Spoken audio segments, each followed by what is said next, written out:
अस्सलाम वालेकुम। अच्छा जी, स्टार्ट करते हैं हम। रूल नंबर 38B 38A तक हमने कर लिया था, फिर डिस्काउंट तक और हमने बात कर ली थी उस पर। हम 38B पे आते हैं। Single responsive bid in goods works and services. कि अगर कोई सिंगल रिस्पॉन्सिव बिड आया आपके पास, मतलब आपका एक अनसॉलिसिटेड प्रपोजल था, उसके ऊपर सिर्फ एक ही बिड ने रिस्पॉन्स किया। एक ही बिडर ने अगर रिस्पॉन्स किया तो हम क्या करते हैं, उसको देख लेते हैं। The procuring agency shall consider single bids in good work and service if it, कह रहे हैं कि अगर सिंगल बिड आती है तो उसको कंसीडर किया जा सकता है अगर वो इन 4 कंडीशंस को फुलफिल करती है। कौन कौन सी? कि जो पहली चीज कि आपने जो भी इवैल्यूएशन क्राइटेरिया दिया था वो उससे पूरी तरह से कंप्लायंस रखती हो, उसकी जो भी टर्म्स एंड कंडीशन आपने एडवर्टाइजमेंट करी थी वो तमाम की तमाम पे पूरा का पूरा उतरती हो। ठीक है। दूसरा, किसी भी दूसरे प्रोविजन से इस ऑर्डिनेंस के कॉन्ट्राडिक्ट ना करती हो। ठीक है। फिर तीसरा है कि जो भी आपकी टेक्निकल टर्म्स थी, टेक्निकल रिक्वायरमेंट्स थी, उनसे अलाइन करती हो। दूसरा, आपकी जो फाइनेंशियल टर्म्स थी उनके ऊपर भी रेट ऑफ रिस्पॉन्सिबिलिटी वगैरह जो भी आपका रेट वगैरह था उस पर पूरा पूरा उतरती हो। तो अगर ये 4 चीजें पूरी हो रही है कि पहली कि आपका जो भी इवैल्यूएशन क्राइटेरिया था उस पर उतरे, दूसरी कोई भी दूसरे रूल से ऑर्डिनेंस से कॉन्ट्राडिक्ट ना कर रही हो, या और आपकी टेक्निकल और फाइनेंशियल दोनों रेट के ऊपर भी और टेक्निकल रिक्वायरमेंट के ऊपर भी अगर पूरा उतर रही है तो फिर हम उसको एक्सेप्ट कर सकते हैं। लेकिन याद रखिएगा, provided that except unsolicited proposal in case of pre qualification proceeding single bid shall not be entertained. कह रहे हैं कि सिर्फ अनसॉलिसिटेड प्रपोजल में ऐसा होगा कि आप सिंगल बिड को एंटरटेन करेंगे, अदरवाइज आप कभी भी उसको एंटरटेन नहीं करेंगे। क्योंकि आपको पता है कि अगर अनसॉलिसिटेड नहीं होता तो हम पहले प्री क्वालिफिकेशन क्राइटेरिया आता है, फिर क्वालिफिकेशन आता है, तो एक प्री क्वालिफिकेशन राउंड घूमता है पूरा। तो अगर अनसॉलिसिटेड प्रपोजल है तो ठीक है, सिंगल बिड को आप एक्सेप्ट कर सकते हैं अगर वो ऊपर वाली रिक्वायरमेंट्स उतर रही है। लेकिन अगर प्री क्वालिफिकेशन क्राइटेरिया नहीं है, सॉरी, अनसॉलिसिटेड प्रपोजल नहीं है, तो फिर प्री क्वालिफिकेशन क्राइटेरिया में सिंगल बिड एंटरटेन नहीं की जाएगी।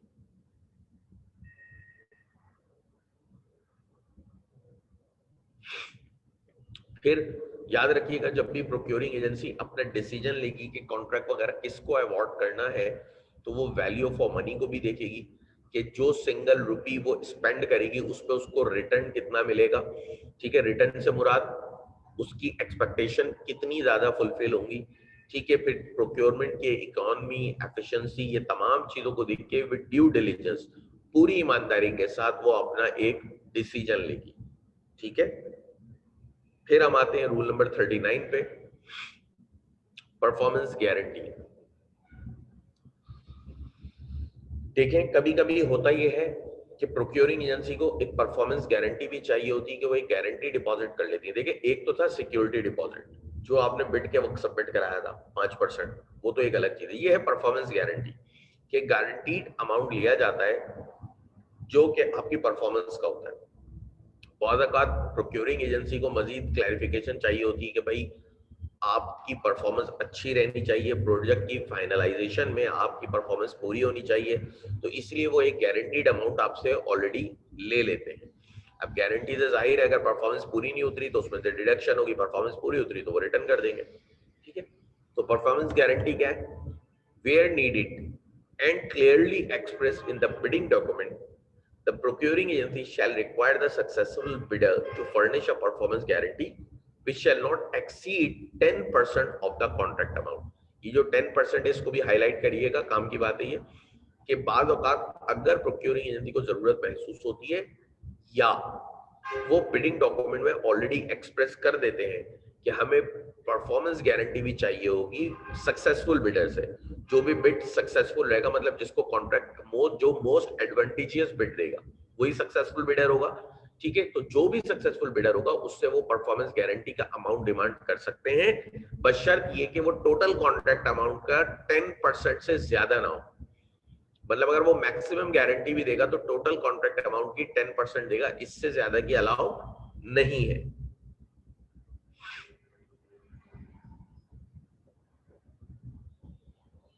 अच्छा जी, 39A है लेटर ऑफ क्रेडिट। कुछ स्टूडेंट्स ने इसमें से पहले नाम सुना हुआ होगा इसका। लेटर ऑफ क्रेडिट में अगर इंटर कॉमर्स है तो उन्होंने पीओसी वगैरह में पढ़ी हुई होगी, ठीक है। कुछ ने अपनी ऑर्गेनाइजेशन में अगर कोई जॉब वॉब करता है तो सुना होगा लेटर ऑफ क्रेडिट या एलसी। एलसी के नाम से बड़ी मशहूर होती है ये। लेटर ऑफ क्रेडिट दर हकीकत एक गारंटी लेटर ही होता है। किस तरह से होता है ये नॉर्मली हम क्या कब इन्वॉल्व करते हैं इसको, हम ये ट्रेडिंग में इन्वॉल्व करते हैं। किस तरह से इन्वॉल्व होता है पहले सुन ले। होता ये है कि ये बेसिकली इंटरनेशनल ट्रेड में यूज होता है। अब जैसे मैं पाकिस्तान में बैठा हूं, अगर मैं यूएसए से कोई चीज इंपोर्ट कर रहा हूं तो ना बायर मुझे जानता है और ना मैं ना सेलर बायर को जानता है और ना बायर सेलर को जानता है, ठीक है। पर्सनली तो हम नहीं जानते ना, तो इसलिए हमें एक गारंटी की जरूरत पड़ती है। वो गारंटी बेसिकली बैंक ले रहा होता है एलसी के थ्रू, लेटर ऑफ क्रेडिट के थ्रू, ठीक है। बड़े आसान अल्फाज में बता रहा हूँ, वैसे तो इसकी बड़ी इनको टर्म्स और बाकी चीजें बहुत चीजें इसमें इन्वॉल्व होती हैं, ठीक है। ऊपर से आपको बता रहा हूँ कि इस तरह की गारंटी बैंक लेता है एक लेटर ऑफ क्रेडिट के थ्रू, जिसमें होता क्या कि सेलर और बायर दोनों के बैंकर जो है वो इन्वॉल्व हो जाते हैं, और जो भी डॉक्यूमेंटेशन वगैरह सारी चीजें होती हैं, इंपोर्ट एक्सपोर्ट के बिल ऑफ लेडिंग हुआ, बाकी सारी चीजें हुई, वो बैंक जाती हैं और फिर बैंक जो है वो पेमेंट अपने थ्रू रिलीज करते हैं, ठीक है। जैसे कि मैं आपको एक एग्जांपल दूं कि जब तक सेलर जो है वो बिल ऑफ लेडिंग जमा नहीं कराएगा बैंक उसको पेमेंट रिलीज नहीं करेगा। क्यों? क्योंकि वजह ये है कि बिल ऑफ लेडिंग की मुराद ये है कि अब जो बिल है, अब जो गुड्स हैं वो ट्रांसपोर्ट में आ चुकी हैं, ठीक है। तो इन तमाम डॉक्यूमेंटेशंस वगैरह में बैंक इन्वॉल्व हो जाता है और बैंक एज अ गारंटर काम कर रहा होता है, क्योंकि ये बड़ा जरूरी है। अगर ऐसा ना हो तो लोग एक दूसरे के पैसे लेके भाग गए इंटरनेशनल ट्रेड में, आपको क्या पता कौन किसके पास है, ठीक है। तो इस तरह का लेटर ऑफ क्रेडिट एक बनता है जिसमें बैंक इन्वॉल्व हो जाते हैं, सेलर का बैंक भी और बायर का बैंक भी, और फिर वो इन दोनों की ट्रेड को प्रॉपर करते हैं। इससे होता क्या है तरक्की, इससे रिस्क जो है ना वो मिटिगेट हो जाता है, क्योंकि बैंक इन्वॉल्व हो गया, बैंक की गारंटी आ गई, मतलब कंफर्मेशन हो जाती है कि वो बंदा गुड्स मुझे भेजेगा, और एक कंफर्मेशन हो जाती है कि मैं पेमेंट करूंगा, क्योंकि आपकी पेमेंट और गुड्स वगैरह सब बीच में स्टॉप होती है जब तक बैंक आपको डॉक्यूमेंट्स वगैरह आगे नहीं करते।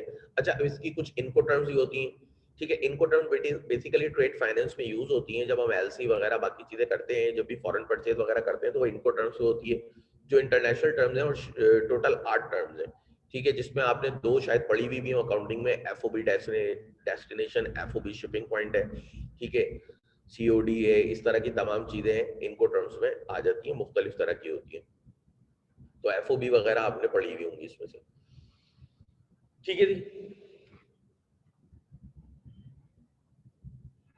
नहीं, जरूरी नहीं है बैंक की ब्रांच, कोई मसला नहीं होता, वो बैंक एक दूसरे से लिंक में होते हैं, उसमें ब्रांच व्रांच का कोई मसला ही नहीं है। मुख्तलिफ बैंक भी होते हैं, जरूरी नहीं है दोनों का बैंक सेम हो, आपके मुख्तलिफ बैंक हो सकते हैं, कोई मसले की बात नहीं। Letter of credit 39A, where required the procuring agency may incorporate the provisions of letter of credit and the International Chamber of Commerce Incoterms. In such process where shipments and custom clearance are involved and where procuring agencies bank mitigate procurement risk in terms of quality assurance and delivery mechanism, and bidders bank in terms of its payment, ठीक है।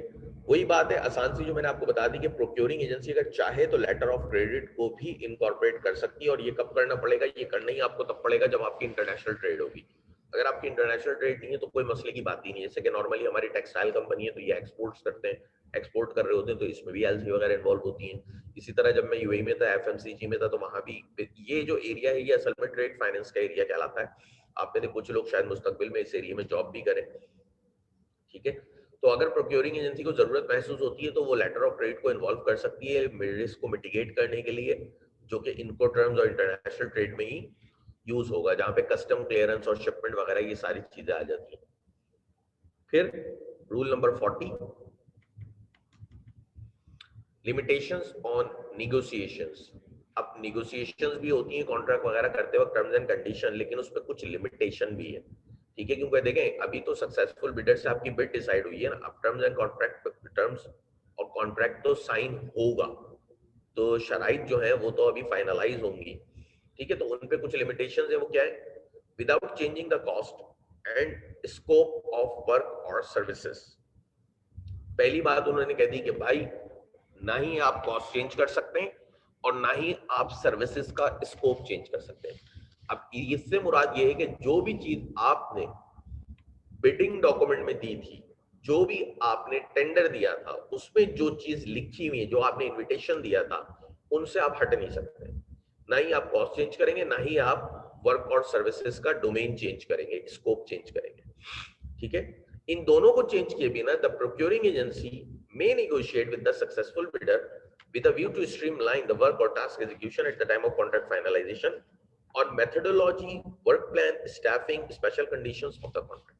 कह रहे हैं कि इन limitation क्या आ गई negotiation पे कि ना ही कॉस्ट चेंज होगी, ना ही वर्क और सर्विसेज का स्कोप चेंज होगा, लेकिन ये चेंज किए बिना अगर प्रोक्योरिंग एजेंसी चाहे, अगर प्रोक्योरिंग एजेंसी चाहे तो उसको टर्म्स एंड कंडीशन नेगोशिएट कर सकती है सक्सेसफुल बिडर के साथ। जैसे कि आपकी मेन पावर कौन कौन सी होगी, मेथोडोलॉजी आप कौन सी यूज करेंगे, स्टाफिंग क्या होगी, ठीक है, आपका वर्क प्लान क्या होगा, कितने, जो भी आपका मोड ऑफ पेमेंट होगा वो क्या होगा, इन तमाम की चीजें आप डिस्कस कर सकते हैं। ठीक है, कि वर्क प्लान आपका कैसे होगा, किस तरह से एग्जीक्यूशन होगी, ये तमाम चीजें आप कर सकते हैं। लेकिन लिमिटेशन कहाँ गई, लिमिटेशन आ गई कि आप कॉस्ट और स्कोप ऑफ वर्क चेंज नहीं कर सकते, कि जो आपका टोटल वर्क वगैरह है वो सब चेंज आप नहीं कर सकते। Clear?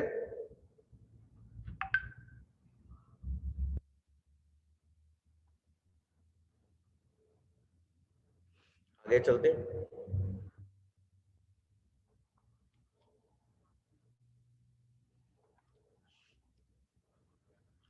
Confidentiality.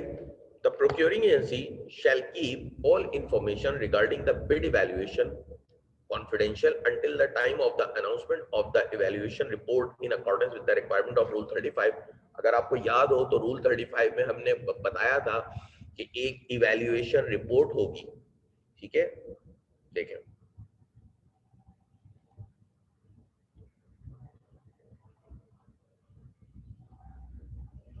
Announcement of evaluation report, दोबारा इस रूल को देखें। Procuring agency shall announce the result of bid evaluation in the form of report giving justification for acceptance or rejection of bids at least 10 days prior to the award of procurement.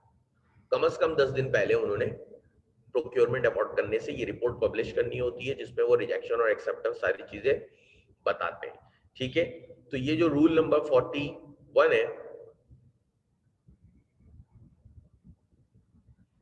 ये हमें यही बात कहता है कि जो भी information थी रिगार्डिंग बिड इवैल्यूएशन क्राइटेरिया, वो जब तक इवैल्यूएशन रिपोर्ट आप पब्लिश नहीं करेंगे उस वक्त तक कॉन्फिडेंशियल रहनी चाहिए। कोई भी इवैल्यूएशन क्राइटेरिया की इंफॉर्मेशन बाहर नहीं आनी चाहिए। जब रिपोर्ट पब्लिश हो जाए तो उसमें आपने खुद जस्टिफिकेशन देनी होती है, किसको हमने एक्सेप्ट किया और किसको हमने किस वजह से रिजेक्ट कर दिया। किसी की मेन पावर का मसला था, किसी की पेमेंट के इश्यूज थे, किसी की फाइनेंशियल स्ट्रेंथ कम थी, किसी की टेक्निकल स्ट्रेंथ कम थी, वो तमाम चीजें आप उनको बताते हैं।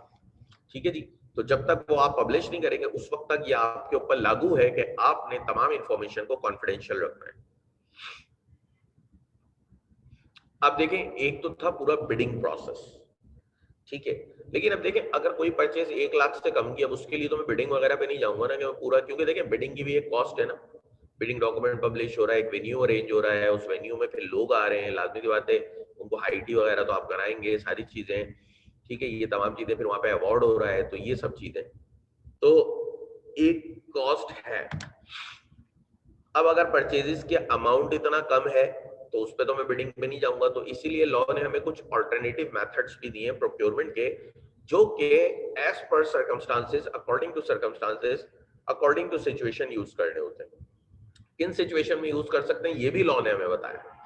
ठीक है, देखें ऑल्टरनेटिव मेथड में अ प्रोक्योरिंग एजेंसी में utilise the following alternative method of procurement of goods, services, works. ठीक है, कौन कौन से ऑल्टरनेटिव मेथड है? पहला, पेटी purchases. Procuring agency may provide for petty purchases through single quotations where value of the object of the procurement is up to the financial limit of 100,000 of Pakistani rupee without resorting to bidding or quotation, and the contract for the provision of such goods services may be local purchase order. देखें, एक होता है contract और एक बनता है company में purchase order. ठीक है, लोकल परचेज ऑर्डर भी होता है, फॉरेन परचेज ऑर्डर भी होता है, एफपीओ भी कहते हैं और इसको अक्सर एलपीओ कहते हैं। लोकल परचेज ऑर्डर को एलपीओ शॉर्ट फॉर्म यूज कर रहे होते हैं या पीओ यूज कर रहे होते हैं।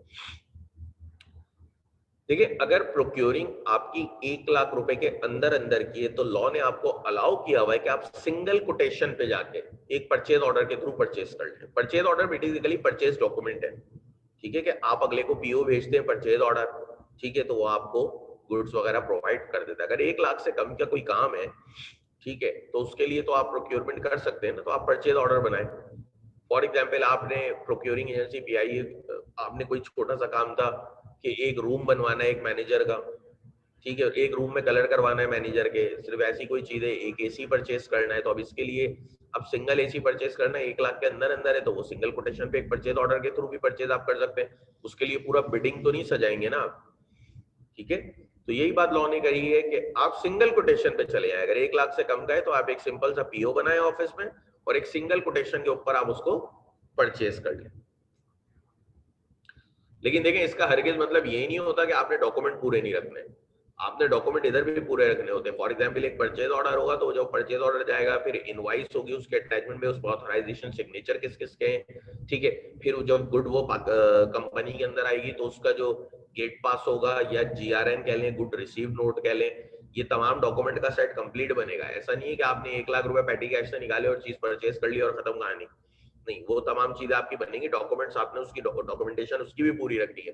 हाँ, ये है कि जो बिडिंग प्रोसेस है आप उस पर नहीं जाएंगे, लेकिन नॉर्मल जो लोकल परचेज ऑर्डर के डॉक्यूमेंट होते हैं वो आपने पूरे करने हैं। अब आते हैं रिक्वेस्ट फॉर कोटेशन पे, कि बाद औकात ऊपर वाला तो आप सिंगल कोटेशन यानी सिंगल ही आप किसी से भी परचेज कर सकते थे। अब यहाँ पे है कि कोटेशन चाहिए होती है हमें, जो कि कम से कम 3 हमें चाहिए होती है, हमारी ऑडिट रिक्वायरमेंट भी यही होती है कि कम से कम 3 कोटेशंस लगी है। रिक्वेस्ट फॉर कोटेशन कब कर सकते हैं? A procuring agency shall engage in method of procurement only if the following condition exist। अगर ये कंडीशन एग्जिस्ट करती है तो फिर आप कोटेशन की तरफ जा सकते हैं कि 3 कोटेशन मंगानी होती है।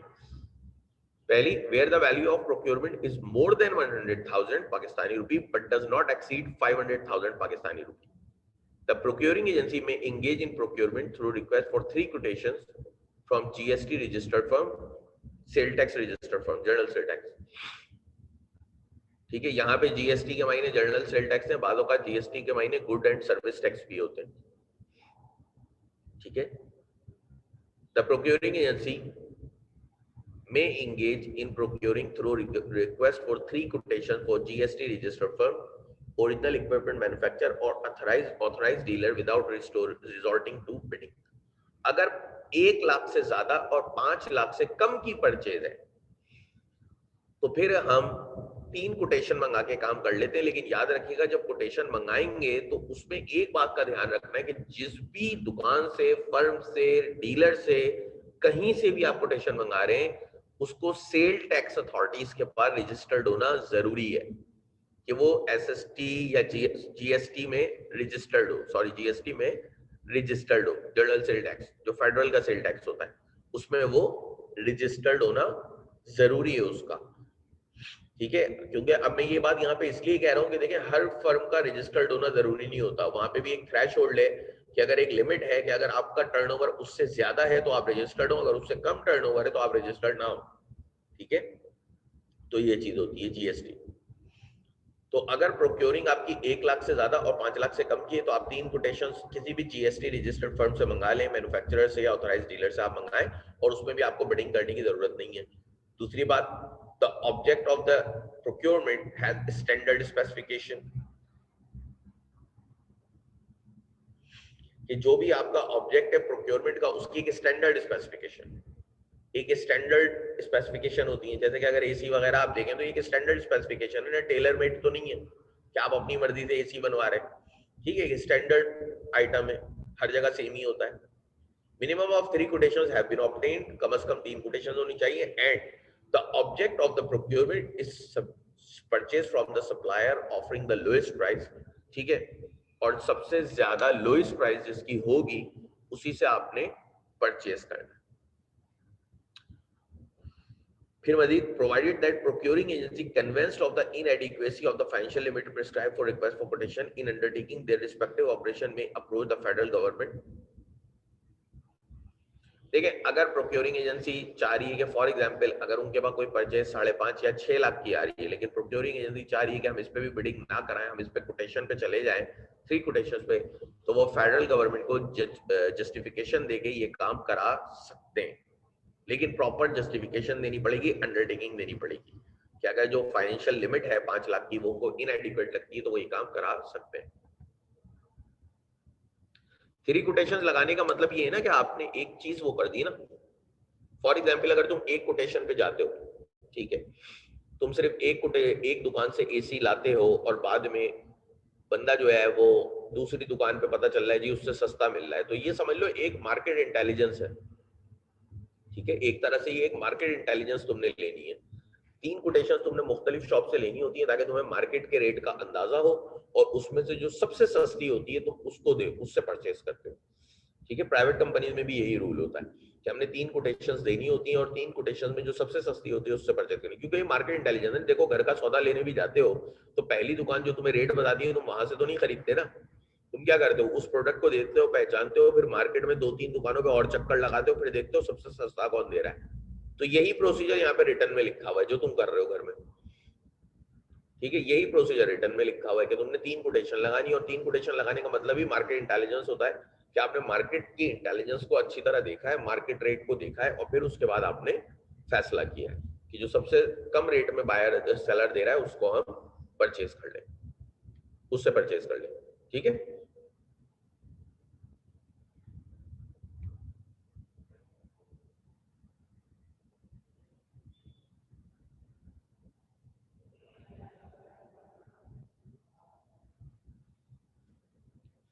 अच्छा जी, तीसरा मेथड है डायरेक्ट कॉन्ट्रैक्टिंग, के बाद औकात आपको डायरेक्ट कॉन्ट्रैक्ट भी देना पड़ता है, आप बिडिंग नहीं कराएंगे, आप डायरेक्ट किसी को भी कॉन्ट्रैक्ट अवार्ड कर देंगे, लेकिन उसकी भी कुछ कंडीशन है, कब करेंगे।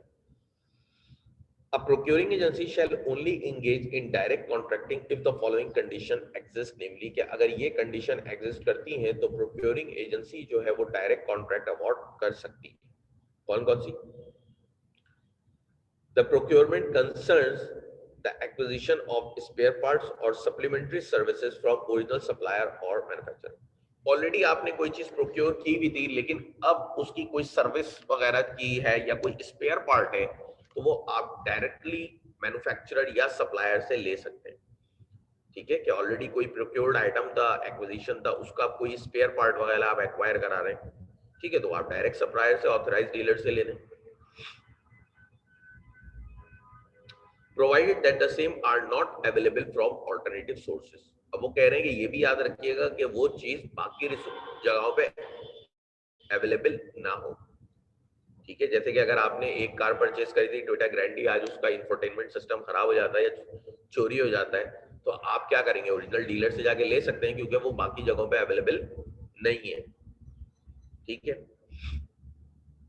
ओनली वन मैन्युफैक्चरर और supplier exist for the required procurement, सिर्फ एक ही सप्लायर मार्केट में एग्जिस्ट करता है उस प्रोक्योरमेंट के लिए, मोनोपोली है, तो फिर तो मजबूरी भी है उसी को कॉन्ट्रैक्ट आपने देना है, क्या कर सकते हैं। Provided that the procuring agency shall specify the appropriate fora which may authorize procurement of proprietary object after due diligence.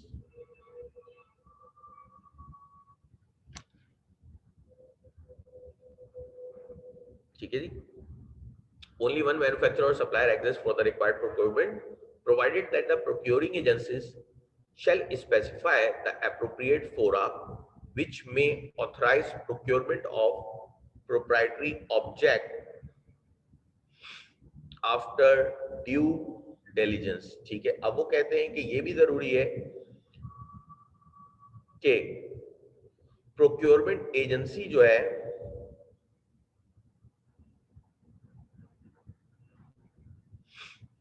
एक एप्रोप्रिएट फोरा बनाएगी, एक एप्रोप्रिएट बजट बनाएगी,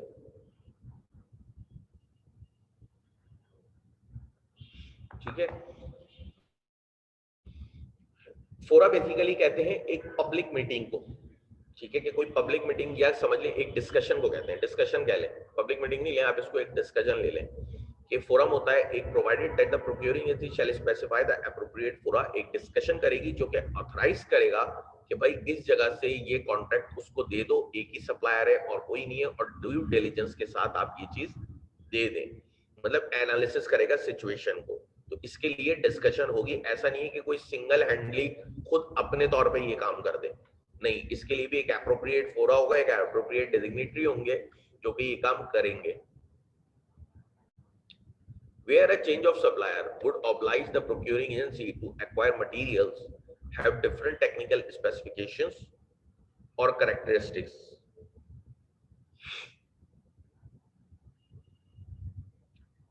Where a change of supplier would oblige the procuring agency to acquire material having different technical specification or characteristics and would result in incompatibility or disproportionate technical difficulties in operation and maintenance. ठीक है कि जब आप अपना supplier change कर लें और वो प्रोक्योरिंग एजेंसी को जब आप सप्लायर चेंज करें तो आपको डिफरेंट टेक्निकल स्पेसिफिकेशन का मटेरियल कैरेक्टरिस्टिक्स चाहिए हो, ठीक है, and would result in incompatibility and disproportionate technical difficulty in operation and maintenance. कि अगर वो आप काम नहीं करते, वो टेक्निकल डिफरेंट मटेरियल नहीं लेते, तो आपकी क्या हो, एक डिफिकल्टीज आने लगे ऑपरेशंस में. तो ऐसी जगहों पे भी आप जो है वो डायरेक्ट कॉन्ट्रैक्ट दे सकते हैं.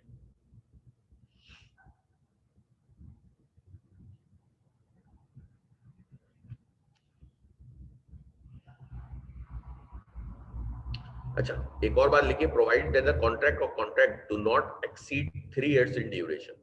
कि जो भी चेंज ऑफ सप्लायर करना है वो 3 साल के कॉन्ट्रैक्ट के अंदर अंदर करना है, 3 साल के बाद नहीं होना चाहिए. ठीक है, उस कॉन्ट्रैक्ट को 3 साल नहीं होने चाहिए. बालों का दोषा है मिड में आप कॉन्ट्रैक्ट चेंज कर रहे होते हैं, ठीक है, तो मिड में आप कॉन्ट्रैक्ट चेंज करेंगे, लेकिन वो उसी सूरत करेंगे कि 3 साल का अर्सा ना गुजरा होगा. 3 साल का अर्सा गुजर गया होगा तो फिर आप मिड में चेंज नहीं करेंगे, फिर आप नया कॉन्ट्रैक्ट बनाएंगे. ठीक है, तो अगर आप नया कॉन्ट्रैक्ट मिड में चेंज कर रहे हैं तो आप कर सकते हैं किसी सप्लायर को, लेकिन वही फिर टेक्निकल ऑपरेशन ये सारी चीजों को आपने ध्यान में रखना है. अगर कोई रिपीट ऑर्डर है, मतलब एक ऐसा ऑर्डर है जिसकी ऑलरेडी प्रोक्योरमेंट आपने की थी, बिडिंग वगैरह सारी चीजें की थी, लेकिन आज वही ऑर्डर रिपीट करना है, ठीक है, तो भी हम डायरेक्ट कॉन्ट्रैक्ट दे सकते हैं, लेकिन शर्त ये कि जो भी रिपीट ऑर्डर है वो ओरिजिनल ऑर्डर के 15% से ज्यादा का ना हो. फॉर एग्जाम्पल, बहुत पहले एक बिडिंग प्रोसीजर हुआ था जिसमें सक्सेसफुल बिडर आया था, उसने तमाम वर्क वगैरह सारी चीजें करी थी या सप्लाई वगैरह करी थी. आज वही चीज हमने दोबारा परचेस करनी है, लेकिन फॉर अगर उस वक्त 10 लाख की हुई थी तो आज वो 1.5 लाख से ज्यादा की अगर नहीं है तो फिर मैं उस शख्स को दोबारा बिना बिडिंग प्रोसेस के दे सकता हूं डायरेक्ट कॉन्ट्रैक्ट.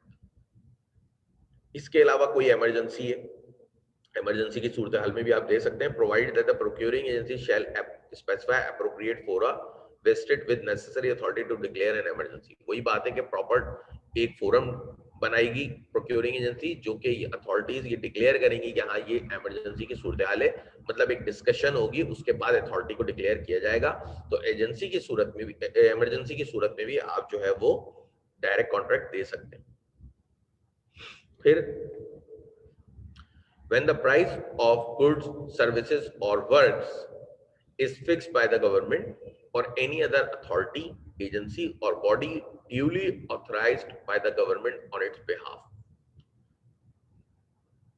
कि अगर कोई प्राइस ऑफ गुड्स वगैरह जितनी भी चीजें ये गवर्नमेंट ने ऑलरेडी फिक्स कर दी है या किसी दूसरी ऐसी अथॉरिटी ने फिक्स करी है जिसको फेडरल गवर्नमेंट ने ऑथराइज किया है उसके बिहाफ पे, तो भी हम डायरेक्ट कॉन्ट्रैक्ट दे देंगे किसी को, क्योंकि प्राइस ऑलरेडी फिक्स है.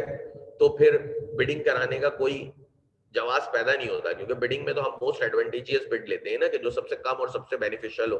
लेकिन अगर ऑलरेडी एक प्राइस गवर्नमेंट ने ही फिक्स कर दी है तो फिर आप बिडिंग कराने का कोई तरीकेकार बनता नहीं है, फिर आप डायरेक्ट कॉन्ट्रैक्ट ही देंगे उसी प्राइस के ऊपर.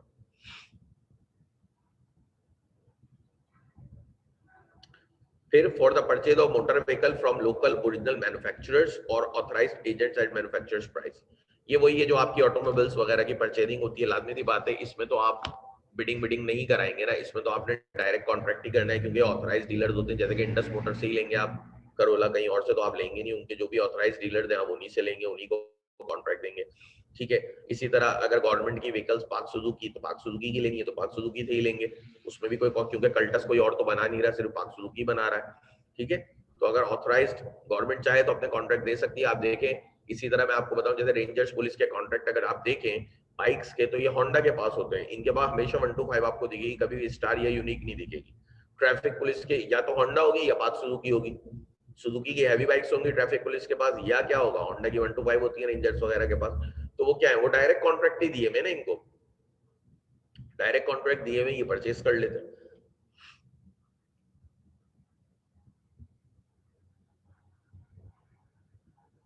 नेगोशिएटेड टेंडरिंग, ठीक है। A procuring agency may engage in negotiated tendering with one or more supplier or contractors with or without prior publication of a procurement notification।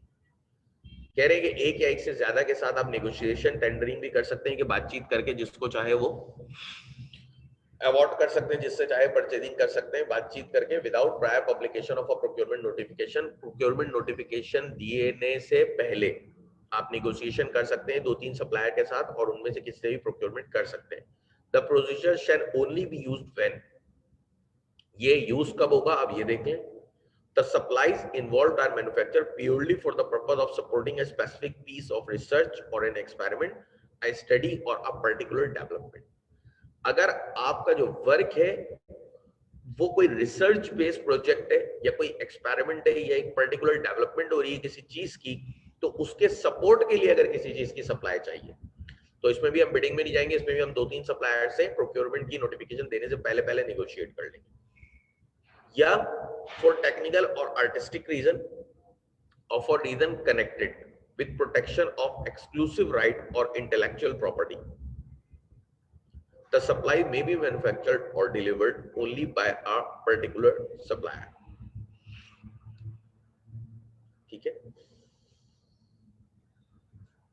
जैसे कि for technical or artistic reason or for reasons connected with protection of exclusive right on intellectual property, the supplies may be manufactured only by a particular supplier। के बाद क्या होता है कि अगर कोई exclusive right लिया हुआ है, ठीक है, तो उससे कनेक्ट हो रहा है। जैसे कि आपने देखा होगा मुख्तलिफ कंपनीज होती है, बोलती है भाई कराची पाकिस्तान में हमारे ये डीलर है, इन्हीं से आप सिर्फ सप्लाई लें, किसी भी चीज की नेगोशिएशन करें, ठीक है, ये 2-3 डीलर हैं, यही हमारे ऑथराइज्ड हैं, इन्हीं से आप किसी भी चीज के लिए। वो क्यों लेते हैं? क्योंकि उनका भाई एक्सक्लूसिव राइट होता है उसकी प्रोटेक्शन के लिए, ठीक है, उस एक्सक्लूसिव राइट की प्रोटेक्शन के लिए।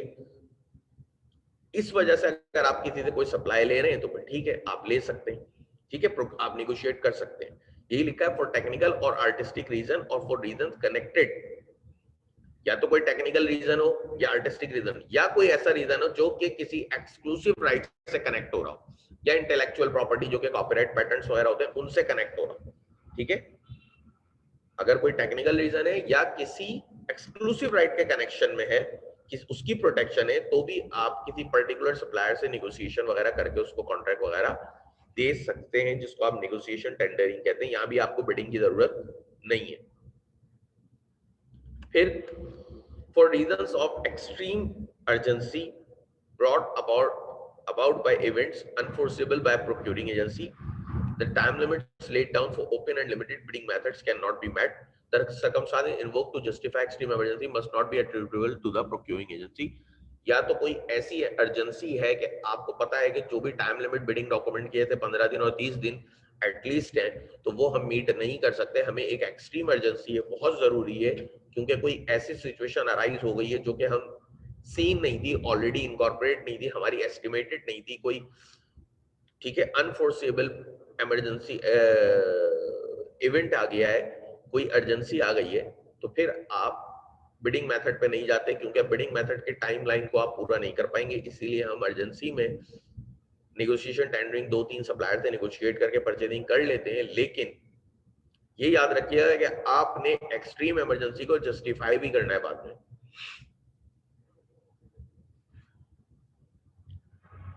फिर आगे, provided that any procuring agency desirous of using negotiated tendering as a method of procurement shall record its reasons and justification in writing of restoring to negotiated tendering and shall place the same on record।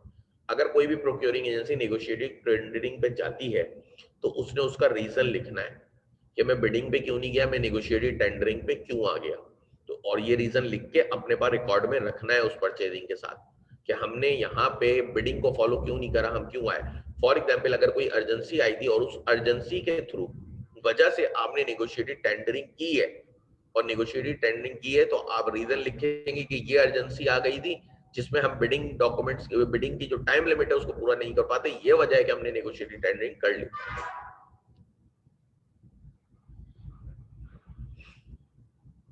क्योंकि ये बना ही public sector organisation के लिए, partnership पे partnership act apply होगा। आप ये भी पूछ सकते थे कि ये कंपनी पे अप्लाई क्यों नहीं हो रहा, क्योंकि ये बना ही इनका आपके पब्लिक सेक्टर ऑर्गेनाइजेशन के लिए। क्यों? क्योंकि देखिए पब्लिक सेक्टर ऑर्गेनाइजेशन पे गवर्नमेंट के भी पैसे लगे हुए हैं और पब्लिक के भी पैसे लगे हुए हैं, दोनों के पैसे लगे हुए हैं, तो वहां पे स्टेक बहुत ज्यादा इन्वॉल्व है। ठीक है, तो इसीलिए उनकी प्रोक्योरमेंट को प्रॉपर किया गया है। पार्टनरशिप के लिए पार्टनरशिप एक्ट बना हुआ है, ठीक है, कंपनी के लिए कंपनी एक्ट बना हुआ है, उनके अपने लॉ बने हुए हैं उनके लिए, तो उनपे वो अप्लाई होगा। ये पब्लिक प्रोक्योरमेंट्स के लिए है, क्योंकि ये पैसे तरह का जो प्रोक्योरमेंट हो रही है पब्लिक के पैसों की हो रही है। पार्टनरशिप में अगर मैं प्रोक्योरमेंट कर रहा हूँ, मैं ऑनर हूँ, मैं अपने पैसों से कर रहा हूँ, मैं कोई आपके आवाम के पैसों से थोड़ी कर रहा हूँ, या गवर्नमेंट के पैसे भी क्या है, आवाम का टैक्स है, मैं उन पैसों से थोड़ी कर रहा हूँ, तो वहां पे जरूरत नहीं है। ठीक है, तो जरूरत यहीं पे है।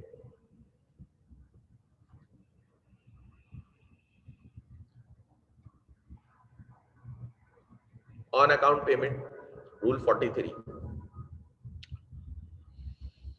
देखिए, all procuring agencies shall make prompt payments to suppliers and contractors against their invoices or running bills within the time given in the conditions of the contract, which shall not exceed 30 days. कह रहे हैं कि जो भी payments होंगी procurement से related वो promptly पे करनी है प्रोक्योरिंग एजेंसी को, या जो भी टाइम लिमिट आपकी डिसाइडेड थी उस टाइम लिमिट पे पे करनी है, बशर्ते कि वो टाइम लिमिट 30 दिन से ज्यादा की डिसाइड ना हुई हो। ठीक है, 30 दिन से ज्यादा की ना हो। Entry into force of the procurement contract.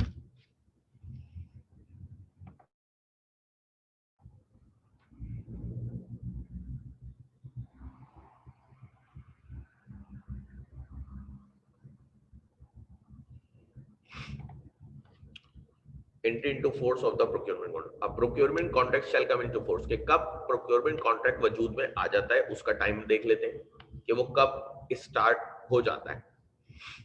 जिस तरह आपने टेस्ट पढ़े थे ना एजेंसी का टेस्ट, की एजेंसी कब क्रिएट हो जाती है, वो अब हम देखेंगे प्रोक्योरमेंट कॉन्ट्रैक्ट कब क्रिएट हो जाता है। Where no formal signing of a contract is required from the date the notice of the acceptance of the bid or purchase order has been given to the bidder whose bid has been accepted, such notice of acceptance or purchase order shall be issued within a reasonable time. कह रहे हैं कि जब formal signing जरूरी नहीं है, तो जिस तारीख को आपने उसको कॉन्ट्रैक्ट अवार्ड नोटिस दिया है कि आपकी बिड एक्सेप्ट कर ली गई है, या जिस तारीख को आपने उसको परचेज ऑर्डर दिया है, वही डेट आपकी प्रोक्योरमेंट कॉन्ट्रैक्ट की एग्जिस्टेंस की डेट है कि आज से प्रोक्योरमेंट कॉन्ट्रैक्ट स्टार्ट हो गया। अगर साइनिंग वगैरह रिक्वायर्ड नहीं तो हम परचेज ऑर्डर पे ही चले जाएंगे या एक्सेप्टेंस ऑफ बिड के नोटिस में जाएंगे कि जिस तारीख को उसकी बिड एक्सेप्ट हो गई या जिस तारीख को आपने परचेज ऑर्डर दिया उसको ले लें। B, where the procuring agency required signing of a written contract from the date on which the signatures of both the procuring agency and successful bidder are affixed to the written contract, such affixing of signature shall take place within a reasonable time.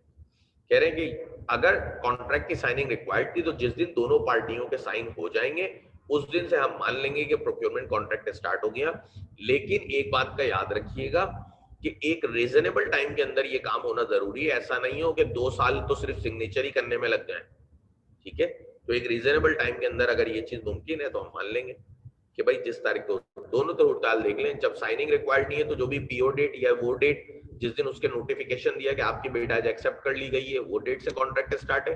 और अगर contract signing required थी तो फिर जिस दिन दोनों पार्टियों ने साइन करे उस दिन ही से कॉन्ट्रैक्ट स्टार्ट हो जाएगा। Provided that where the coming into force of a contract is contingent upon fulfillment of a certain condition or condition, the contract shall take effect from the date where such fulfillment take place. अब ये वही बात है कि अगर कोई conditional contract था जो कि किसी कंडीशन के ऊपर कॉन्टेजेंट हुआ हुआ था, तो जिस दिन वो कंडीशन फुलफिल होगी उस दिन से कॉन्ट्रैक्ट स्टार्ट होगा। ठीक है, ये भी याद रखिएगा कि मालूम हो रहा है दोनों पार्टियों ने साइन कर ली है लेकिन कंडीशन अटैच हुई और वो कंडीशन अभी तक फुलफिल नहीं हुई, तो हम डेट वो लेंगे जिस दिन से कंडीशन फुलफिल होगी।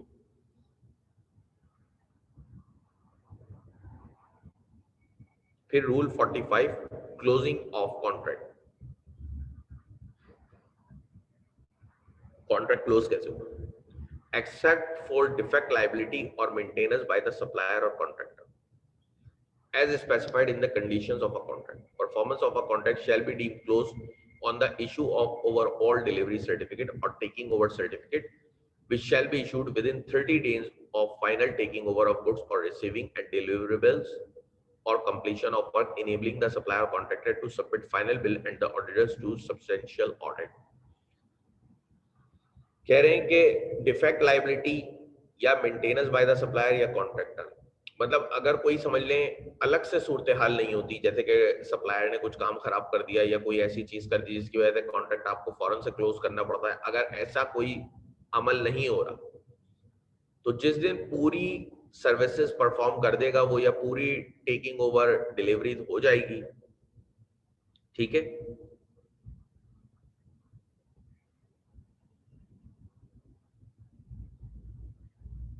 यही बात लिखी है कि सिवाय तब जब सप्लायर की तरफ से कोई डिफेक्ट हो जाए, कोई भी ऐसी चीज हो तो फिर तो कॉन्ट्रैक्ट एक अलग सूरत हाल पे टर्म्स एंड कंडीशन पे आता है, मतलब टर्मिनेशन, ये बात है टर्मिनेशन। अगर टर्मिनेशन नहीं हो रही तो टर्मिनेशन के अलावा, टर्मिनेशन कब होगी, लाजमी बात है जब आप टर्म्स एंड कंडीशन से हटेंगे तो टर्मिनेशन की तरफ जाता है कॉन्ट्रैक्ट।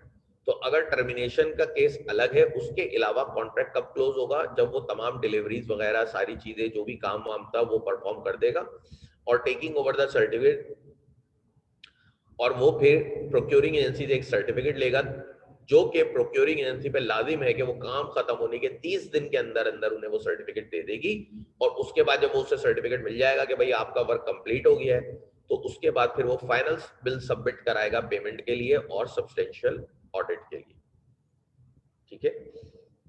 अगर टर्मिनेशन हो रही है तो एक अलग चीज है, फिर तो हम टर्म्स एंड कंडीशन पे जाएंगे कि टर्मिनेशन क्लॉज क्या कहता था कॉन्ट्रैक्ट में, क्या आर्बिट्रेटर के पास जाना है, कोई डैमेज क्लेम करना है, क्या करना है, वो एक अलग चीज है, ठीक है। लेकिन अगर ऐसी सूरत हाल नहीं है तो जिस दिन आपने सारी गुड सप्लाई कर दिया, पूरा काम कर दिया, उसके बाद आप एक वर्क कंप्लीशन सर्टिफिकेट लेंगे प्रोक्योरिंग एजेंसी से, ठीक है। प्रोक्योरिंग एजेंसी पे लाजिम है कि वो 30 दिन के अंदर अंदर वो आपको सर्टिफिकेट दे देगी, उसके बाद आप अपना फाइनल बिल सबमिट करा देंगे पेमेंट और ऑडिट के लिए। In case of defect liability or maintenance period, defect liability certificate shall be issued within 30 days of the expiry of the said period, enabling the supplier or contractor to submit the final bill.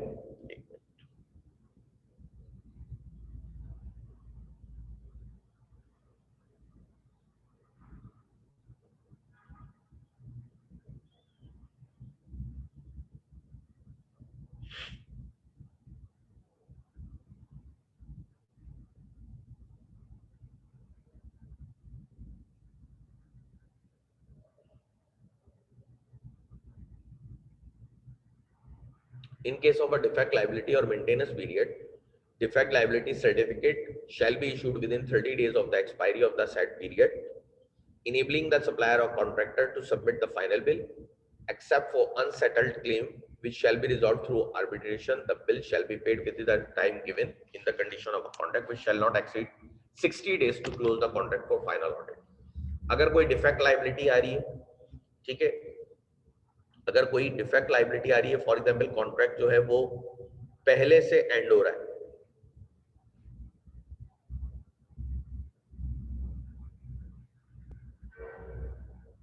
ठीक है,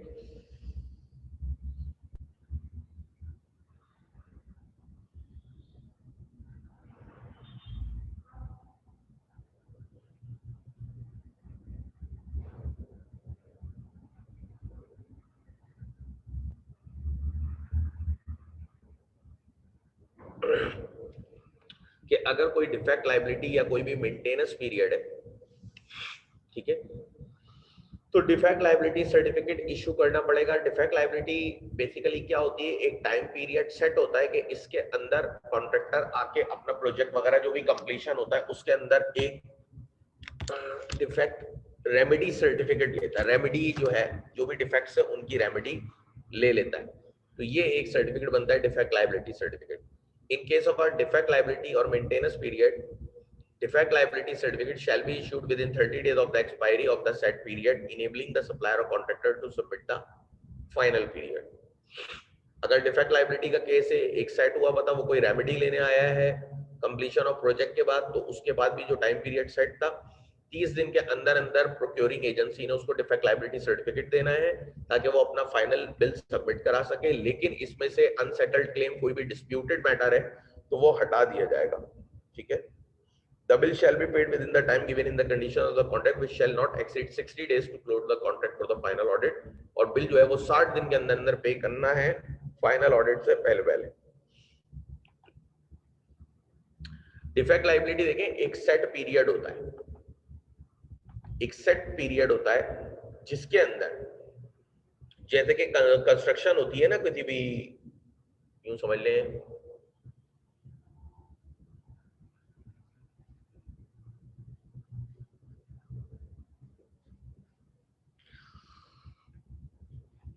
देखिए, अगर कोई construction project है वो complete हुआ, ठीक है, उसके बाद एक टाइम पीरियड सेट हुआ होता है कि अगर इस बीच कोई भी लायबिलिटी आती है, कोई भी रेमेडी आती है तो वो आपने क्लेम कर लेनी है। ये होती है डिफेक्ट लायबिलिटी की। कोई भी रेमेडी वगैरह आती है तो वो आपने क्लेम करनी है। ठीक है, कि एक प्रोजेक्ट कंप्लीट हुआ, उसमें कोई रेमेडी वगैरह आपकी निकल रही है, मतलब अगर कोई टर्म्स एंड कंडीशन या ऐसी चीज से आगे पीछे हुए थे जिसकी वजह से कोई रेमेडी जनरेट हो रही थी, तो वो रेमेडी आपने क्लेम करनी है एक टाइम पीरियड के अंदर अंदर। और वो रेमेडी जो है वो 30 दिन के अंदर अंदर आपको एक डिफेक्ट लायबिलिटी का सर्टिफिकेट मिलेगा जिसकी बेस पे करना होगा। फॉर एग्जाम्पल वो अपनी किसी टर्म से हटे थे जिसकी वजह से आपको थोड़ा सा कोई लॉस वॉस बेयर करना पड़ा, तो फिर आप लाजमी की बात है अपनी रेमेडी को सीक करेंगे। तो वो जो रेमेडी का टाइम पीरियड होता है वो बेसिकली डिफेक्ट लायबिलिटी पीरियड होता है, कि जब प्रोजेक्ट वगैरह कंप्लीट हो जाता है तो सप्लायर इतने दिन के अंदर वापस आ सकता है कि भाई अगर कोई डिफेक्टिव था, कोई लायबिलिटी रह गई थी, तो वो इतने दिन के अंदर अंदर वो सबमिट कराएगा कि ये पे करें मुझे। ठीक है, मतलब कोई अनपेड रह गया था, कुछ भी चीज रह गई थी, इस तरह की चीजें, कोई रेमेडी आ गई थी उसके बीच में, आपने कोई टर्म्स का वायलेशन किया था जिसकी वजह से उसके ऊपर, आपके ऊपर उसकी कोई लायबिलिटी जनरेट हो गई थी, तो ये तमाम चीजें इसमें आ जाती हैं। ठीक है, क्लियर है? क्लियर है तो बताएं, फिर आगे बढ़ते हैं।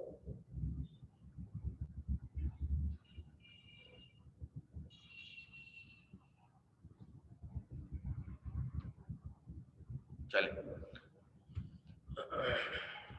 Maintenance of record and freedom of information.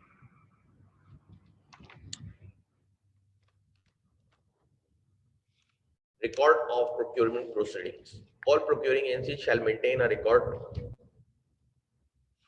Sir इस पे 60 वाला क्या लिखा हुआ है? अच्छा ये बताना है, 60 वाला पेमेंट का लिखा हुआ है, देखो ये लिखा हुआ, except for unsettled claims which shall be resolved through arbitration, the bill shall be paid within the time given in the condition of a contract।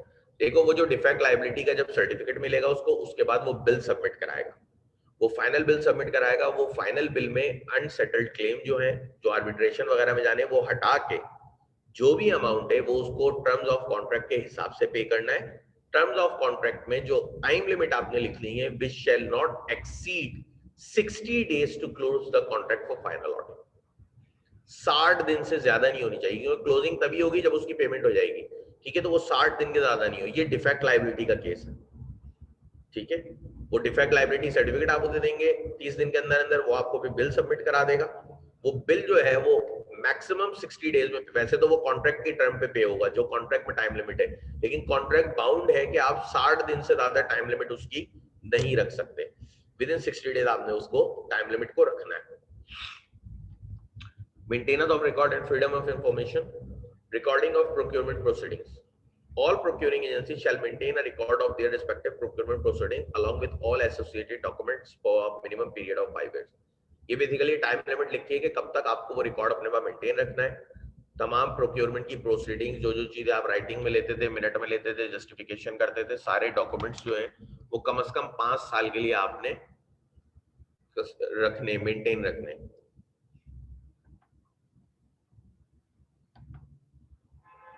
Such maintenance of record shall subject to the regulations framed in the regarded from time to time। अच्छा, उन्होंने एक और बात लिख दी कि 5 साल का तो अभी वक्त है कि 5 साल के लिए रखने, लेकिन टाइम टू टाइम जो भी वेरिएशन आएगा, जो भी रेगुलेशन में चेंज आएगा, उसके हिसाब से वो टाइम बढ़ भी सकता है, कम भी हो सकता है, जो भी है वो। Rule 47 public access and transparency. Public का एक्सेस और ट्रांसपेरेंसी, क्योंकि पब्लिक की अमाउंट लगा हुआ है तो ट्रांसपेरेंसी तो इसमें हर हालत में रखनी ही रखनी है आपने। As soon as a contract has been awarded, the procuring agency shall make all documents related to the evaluation of the bid and award of contract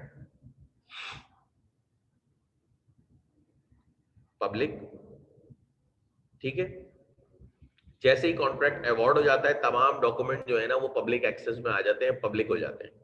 all document related to the evaluation of the bid and award of contract public, provided that where the disclosure of any information related to the award of a contract is of a proprietary nature or where the procuring agency is convinced that such disclosure shall be against public interest, it can withhold only such information from public disclosure subject to the prior approval of the authority।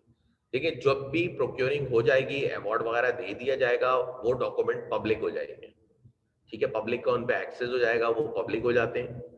अगर procuring agency को लगता है कि कोई information public interest के against में या proprietary nature की, जिसकी वजह से कॉन्ट्रैक्टर को कोई नुकसान हो सकता है उसके एक्सक्लूसिव राइट के ऊपर, ठीक है, ऐसी इंफॉर्मेशन को वो डिस्क्लोज चाहे तो नहीं करे पब्लिक को, सिर्फ उस इंफॉर्मेशन को, लेकिन उसके लिए भी उसको फेडरल गवर्नमेंट का अप्रूवल लेना पड़ेगा, सॉरी अथॉरिटी का अप्रूवल लेना पड़ेगा, फेडरल गवर्नमेंट नहीं अथॉरिटी का अप्रूवल लेना पड़ेगा।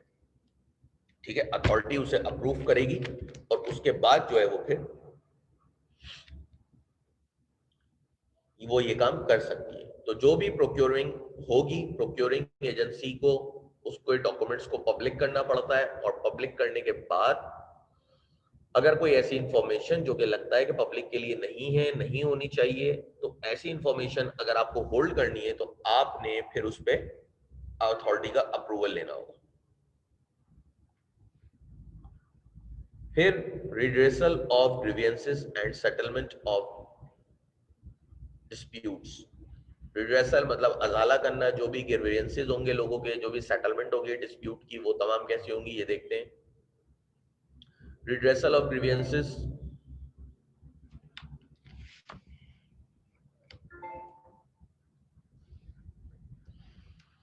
the procuring agency shall constitute a committee comprising of odd number of persons with proper powers and authorization to address the complaints of bidder that may occur prior to the entry into force of the procurement contract।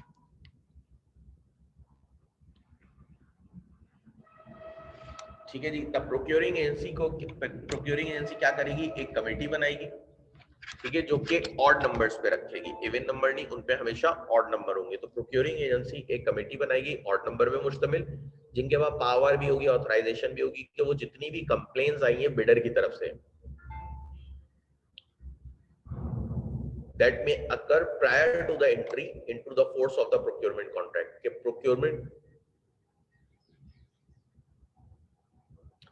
Procurement contract में आने से पहले पहले bidder की तरफ से जो भी कंप्लेंट्स आई हैं उनको वो रिजॉल्व करेगी।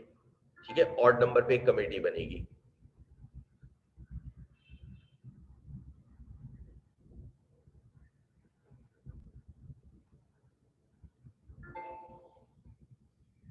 Any bidder feeling aggrieved by any act of procuring agency after the submission of his bid may lodge a written complaint concerning his grievances not later than 15 days after the announcement of the bid।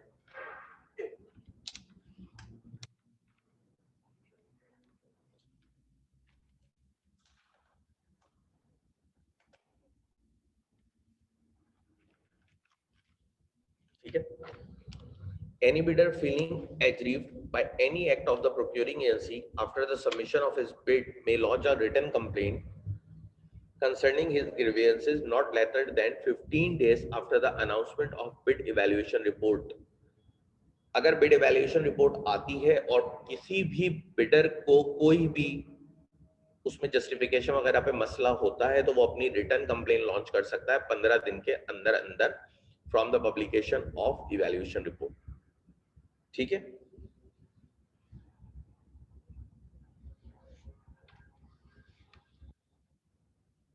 तो पहला point कहता था कि procurement contract से पहले जो भी उनको कंप्लेन्स आई थी तमाम चीजें, उसके लिए एक कमेटी बनाई जाएगी। दूसरा, अगर किसी बिडर को कोई भी चीज मजलूम फील करता है, वो अपने आप को कि उसकी बिड गलत रिजेक्ट हुई है, कुछ भी हुआ है, तो वो एक रिटर्न कंप्लेन कर सकता है, जो कि 15 दिन के अंदर अंदर इवैल्यूएशन रिपोर्ट से वो करेगा। The committee shall investigate and decide it upon the complaint within 15 days of the receipt of the complaint. अब कमेटी के पास भी मजीद 15 दिन है कि भाई वो 15 दिन के अंदर अंदर उसकी कंप्लेंट को रिजॉल्व करेगी, इन्वेस्टिगेट करेगी और उस पर अपना डिसीजन देगी।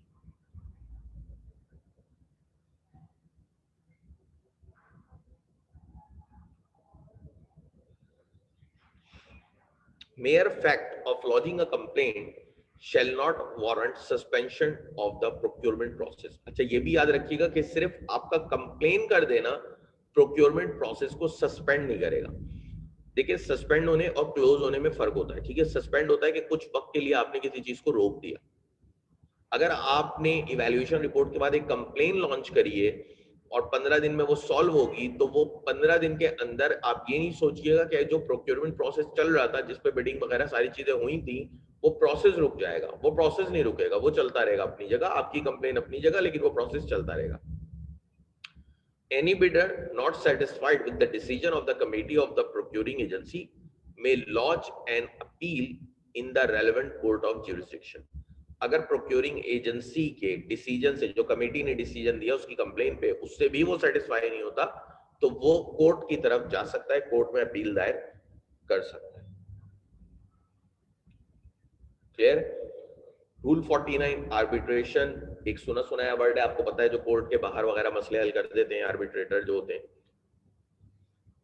After coming into force of the procurement contract, disputes between the parties to the contract shall be settled by arbitration. The procuring agency shall provide for a method of arbitration in the procurement contract not inconsistent with the laws of Pakistan. कह रहे हैं कि procurement contract में आने के बाद अगर कोई डिस्प्यूट आता है वेंडर और प्रोक्योरिंग एजेंसी के बीच में, तो वो आर्बिट्रेशन के थ्रू सॉल्व होगा, और आर्बिट्रेशन के थ्रू जाने का जो प्रोसेस होगा वो भी कॉन्ट्रैक्ट में लिखा हुआ होगा, लेकिन उसको भी हमने किसी दूसरे पाकिस्तानी लॉ के अगेंस्ट में फॉर्म नहीं करना। मतलब ऐसा मेथड बयान करना है आर्बिट्रेशन के जाने के बाद जो कि बाकी लॉ से इनकंसिस्टेंट ना हो। 50 मिस प्रोक्योरमेंट, कोई भी अगर इस रूल का ब्रिज करेगा तो वो मिस प्रोक्योरमेंट हो गई। बस आसान सी बात है, अगर इस रूल के जो भी ऊपर लिखे हैं कोई भी ब्रिज होता है, मिस प्रोक्योरमेंट है। और मिस प्रोक्योरमेंट क्या होती है? यही होती है कि आपने रूल और ऑर्डिनेंस के तहत नहीं करी। ओवरराइडिंग इफेक्ट, ओवरराइडिंग इफेक्ट देखें, the provision of this rule shall have effect not withstanding anything to the contrary contained in any other rules concerning public procurement. अब ये बात क्या लिखी हुई है? ये लिखा है कि अगर पब्लिक प्रोक्योरमेंट की बात है, मतलब पब्लिक सेक्टर ऑर्गेनाइजेशन की बात है, तो ये जो रूल्स लिखे हुए हैं या ये जो ऑर्डिनेंस लिखे हुए हैं, ये सबसे बालातर है, सबसे सुपरसीड है। भले किसी दूसरे लॉ में कोई भी बात लिखी हुई हो, लेकिन हमने फॉलो इन्हीं को करना है। अगर पब्लिक प्रोक्योरमेंट की बात है, मतलब पब्लिक सेक्टर ऑर्गेनाइजेशन में परचेजिंग की बात है।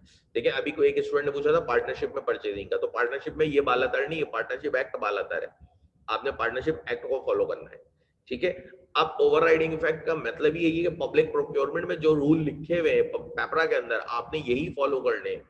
आप यहाँ पे कंपनी एक्ट या पार्टनरशिप एक्ट का कोई क्लॉज नहीं दिखा सकते कि देखें जी वहां पे तो इस तरह से लिखा हुआ था, वो नहीं दिखाएंगे आप, सुपरसीड यही लॉ रहेगा, ठीक है।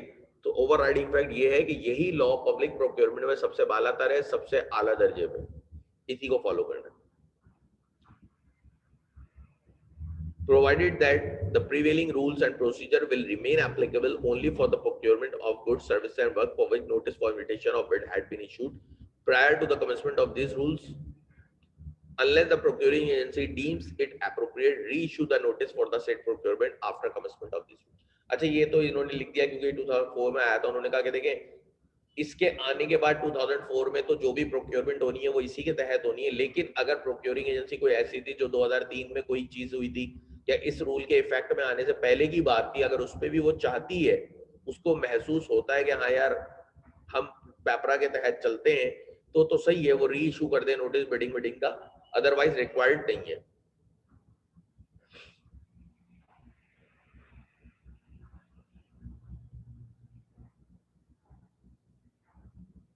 ठीक है जी, यहाँ पे आके आपके पेपरा एंड हो रहा है, जिसमें आपका तकरीबन 90% कोर्स हो गया है, सिर्फ 2 क्लास हो गई, कोर्स आपका रह गया है। तो वो एक संडे को हो जाएगी, एक फ्राइडे को, थर्सडे को हो जाएगी। ठीक है, फिर एक क्लास में रखूंगा ओवरऑल कि अगर किसी भी स्टूडेंट को कुछ भी बात पूछनी हो तो वो उस क्लास में पूछ सकता है, पेपर के हवाले से या किसी भी दूसरी चीज के हवाले से, जो भी वो पूछना चाहे वो पूछ सकता है। ठीक है, यहाँ तक अगर किसी को पेपरा रूल में कोई मसला है, कोई बात समझ में ना आई हो, पेपरा ऑर्डिनेंस में समझ में ना आई हो, तो वो पूछ सकते हैं।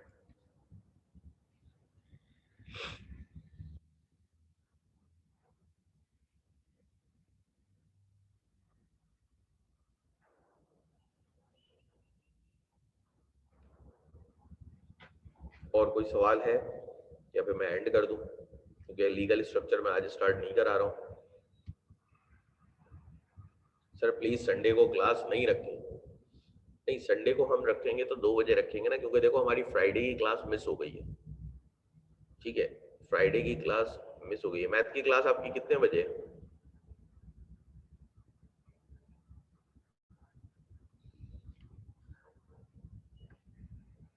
2 बजे मैथ की क्लास है।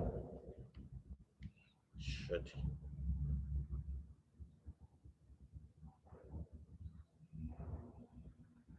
एक मिनट आप,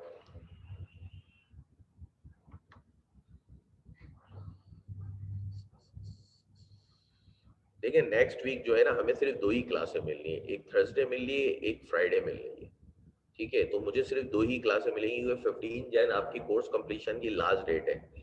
तो इसलिए मुझे संडे को क्लास रखनी पड़ेगी, क्योंकि मैं चाह नहीं रहा हूँ कि अगर कुछ 19-20 होता है तो ये, वैसे तो 2 क्लासों में लीगल स्ट्रक्चर हो जाएगा थर्सडे और फ्राइडे को, लेकिन मैं चाह नहीं रहा हूँ रिस्क लेना। ठीक है, तो इसलिए एक डेडलाइन है, तो मैं उसको फॉलो करना चाह रहा हूँ कि हम जो है वो संडे को कल क्लास रख लेते हैं। अगर कल की क्लास ऑफ नहीं हुई होती तो मैं नहीं रखता बहरहाल, लेकिन रखनी पड़ेगी।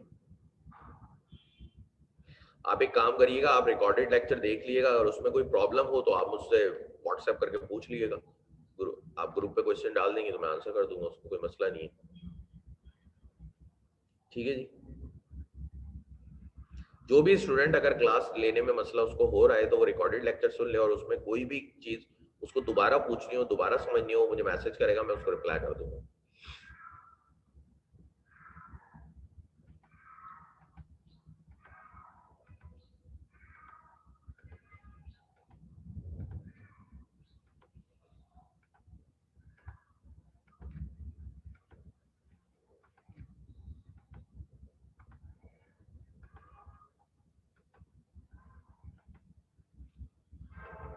ये कौन है? आई सर, आईसीएम में जनरल डिग्री है, स्पेशलाइज्ड? मजे की बात ये आईसीएम में डिग्री ही नहीं, आईसीएम में सर्टिफिकेशन है। ठीक है, ये सवाल कोर्स से लिंक पूछे, ये तो उस वक्त का सवाल था जब तुम एडमिशन ले रहे थे, अब तो लेट हो गए हो इस सवाल में। चलें जी, यहीं तक रखते हैं। हाँ, वो मैं पार्टनरशिप एक्ट के आंसर सेंड कर दूंगा, और सेल ऑफ गुड एक्ट भी कल सेंड कर दूंगा आपको, दोनों चीजें सेंड कर दूंगा। चलें जी, यहीं तक रखते हैं। अल्लाह हाफिज। मुलाकात होती है कल आप लोगों से, फिर वो लीगल स्ट्रक्चर स्टार्ट करते हैं। अल्लाह हाफिज।